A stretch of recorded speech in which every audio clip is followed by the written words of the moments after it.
Apreciable director Ingenio Mancilla Quesada, compañeros estudiantes y personas que me visualizan a través de esta plataforma, reciban un cordial saludo. Mi nombre es Jonathan Francisco Chagal Pérez, estudiante de la carrera de Perito Contador en la Escuela Particular Mixta Joya-Beteca de Ciencias Comerciales en Joya Baja. En esta ocasión tengo el agrado de exponerles varios temas de la exposición número 3 correspondiente al curso de prácticas supervisadas. Espero que sea de agrado para todos y los temas a exponer son la contabilidad y la historia de la contabilidad. La contabilidad es la parte de las finanzas que estudia las distintas partidas que reflejan los movimientos económicos y financieros de una empresa o entidad. Es una herramienta clave para conocer en qué situación y condición se encuentra una empresa y con esta documentación poder establecer las estrategias necesarias con el objeto de mejorar su rendimiento económico. Por ejemplo, si compramos madera para fabricar sillas, tenemos que contabilizar esa compra para saber qué cantidad tenemos, cuánto nos ha costado y quién es el vendedor, en qué fecha la compramos, etc. De todo eso y más se encarga la contabilidad. La contabilidad es un recurso del que se dispone para administrar los gastos e ingresos de una compañía. Cualquier empresa en el desarrollo de su actividad realiza operaciones de compra, venta, financiación. Como consecuencia de esas actividades, su patrimonio varía y obtiene un beneficio o una pérdida. Todas las empresas son conscientes de que deben gestionar de forma adecuada los parámetros contables. Este concepto involucra tanto a las denominadas pequeñas y medianas empresas como a las grandes multinacionales. Del mismo modo, obedece tanto a las razones índole financiera de términos de asegurar la adecuada rentabilidad como la disposición fiscal, debido a la presión de los fiscos federales, provinciales y locales sobre cada formación corporativa. Historia de la contabilidad. La contabilidad es una actividad tan antigua como la propia humanidad.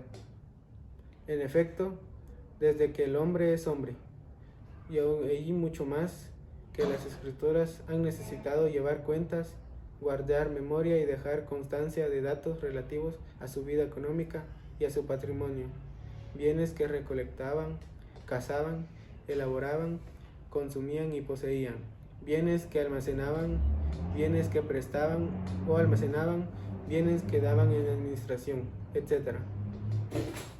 En este sentido, recientemente investigaciones como la de Denises, sobre todo las de Hans Peter Dameron en 1990, arqueólogos e historiadores de la antigua Mesopotamia, permiten afirmar que los primeros documentos escritos que se conocen, constituidos por millares de tabiques de arcilla con inscripciones en caracteres elaborados hace más de 5.000 años, contienen tan solo números y cuentas sin textos ni palabras. Este hecho hace concluir a los gitanos investigadores que la escritura debió de surgir hacia el año 3000 a.C. para satisfacer la necesidad que sentían los antiguos habitantes de Mesopotamia de registrar y dejar constancia de sus cuentas. No fue, pues, el deseo de legar a la posteridad el recuerdo de hazañas guerreras, relatos de héroes y dioses, o de plasmar normas jurídicas para su permanente constancia y cumplimiento, lo que motivó el nacimiento de la escritura como se creía hasta ahora, sino simple y llanamente de recoger y conservar las cuentas originales como consecuencia de procesos productivos y administrativos.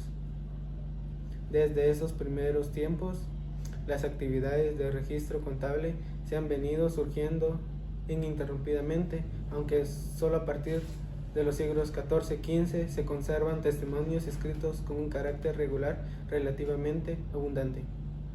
Los datos contenidos en la documentación contable, aún la más antigua y fragmentaria, son cuantitativos y exactos, y no digamos ya en el caso de las contabilidades modernas llevadas por partida doble, en las que los datos se presentan formando un todo coherente, completo e íntimamente interrelacionado. Por ello, su estudio es interpretación. Permiten arrojar una luz muchas veces enteramente nueva y sospecha sobre hechos históricos que, a falta de ello, habían sido explicados de manera errónea e insuficiente. No hace falta ir muy lejos para encontrar ejemplos de esta nueva luz profesionada por el análisis histórico contable. Al afrontar el estudio del Imperio Español de los siglos XVI y XVII, la historia ha tendido a centrarse en los aspectos relacionados con el poderío militar y político que a España le ha proporcionado la inmensa riqueza de metales preciosos provenientes de las Indias. Pero la moderna investigación del aparato contable y organizativo de la Real Castellana ha descubierto el llamado de atención sobre el relevante papel jugado en este contexto por la administrativa del imperio, creada total sin precedentes de ninguna clase, y que luego sirvió de modelo a todos los sistemas de dominio colonial que siguieron al español. De este modo, la investigación histórico-contable ha colocado el primer plano de la investigación histórica a la organización histórica y de la administración castellana de esa época, revelándola como uno de los factores más significativos para conocer con profundidad y explicar la evolución del imperio. De igual modo, la investigación histórico-contable ha mostrado el conocimiento e interés de los poderes públicos y españoles de esa época por las prácticas contables de los mercaderes, hasta el punto de dictar con una antelación de más de 200 años sobre sus más inmediatos seguidores en el mundo, imponiendo a los comerciantes la obligación de llevar libros de cuentas y de hacerlo preciso por el método de partida doble. Pragmáticas legales de 1549, Madrid de 1559. Con esta legislación que fija su mito, uno de los grandes momentos estelares de la historia de la contabilidad española en el contexto mundial, se pretendía impedir, al menos aminorar las salidas fraudulentas de metales preciosos más allá de nuestras fronteras, habida cuenta del rastro que la contabilidad por partida doble dejaba de todas las operaciones. El estudio de la historia de la contabilidad proporciona, asimismo, una visión desconocida e inesperada del rey Felipe II, que, con la imagen y edad que la historia le ha asignado tradicionalmente, era capaz, sin embargo, de estar perfectamente al corriente de las prácticas mercantiles de su tiempo y de interesarse profundamente por ellas. A él se debe la incorporación a la administración pública de relevantes hombres de negocios para aprovecharse sus conocimientos, así como la introducción en 1592, tras un intento fallido de 1580, de la contabilidad por partida doble para llevar a las cuentas centrales de su Real Hacienda como primer gran país en el mundo, en lo que constituye otro de los momentos más estelares de la historia de la contabilidad en España. Estos hechos dan idea del grado de interés y atención con que en la corte española se seguían las novedades en el mundo mercantil y financiero. La decadencia generalizada del comercio ultramarino de Cádiz en las primeras décadas del siglo XIX, tras la pérdida de las colonias americanas, ocasionando el rápido declive de la ciudad, que perdió su estatus de gran metrópolis y próspera y opulenta, ha constituido desde siempre uno de los tópicos de nuestra historia económica contemporánea.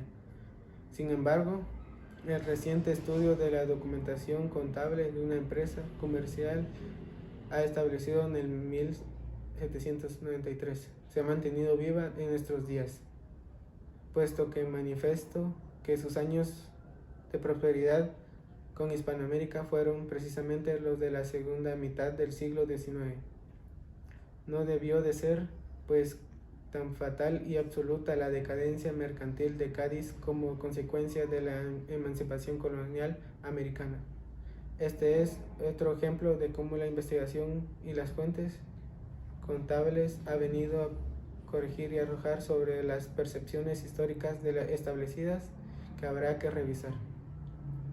Citemos para finalizar este breve repaso de ejemplos en los que la investigación histórico-contable ha venido a completar, incluso a cambiar el signo de las interpretaciones históricas recibidas, un caso en que los estudios de historiadores españoles de la contabilidad ha contribuido a desacreditar una teoría ampliamente entre los historiadores de la empresa norteamericana, las técnicas avanzadas en gestión empresarial y entre ellas la contabilidad.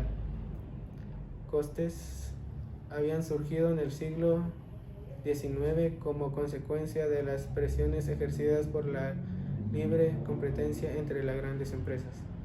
Los archivos contables de la Real Fábrica de Trabajo de Sevilla han venido a demostrar cómo en los siglos XVII y XVIII una gran empresa en el régimen de monopolio practicaba ya un riguroso control y una desarrollada técnica de gestión.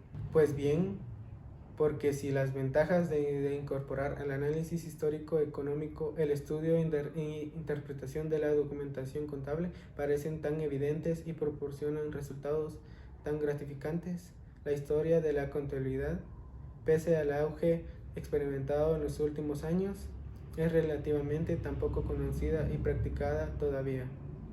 Las respuestas deben buscarse, tal vez, en las dificultades técnicas que la contabilidad ofrece al no iniciado, dificultades que se multiplican cuando lo que hay que interpretar requiere el conocimiento de las técnicas vigentes en determinados periódicos del pasado.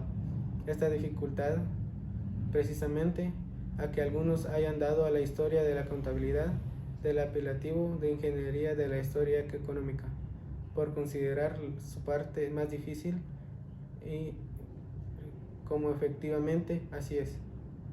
Tales dificultades técnicas son las que han motivado a que muchos historiadores económicos hayan subrayado y sigan subrayando en sus investigaciones los aspectos históricos contables para no introducirse en un terreno resbaladizo que no se conoce bien. Esto ha sido de esta exposición, espero que sea de agrado para todos y nos vemos en la exposición número 4. Gracias.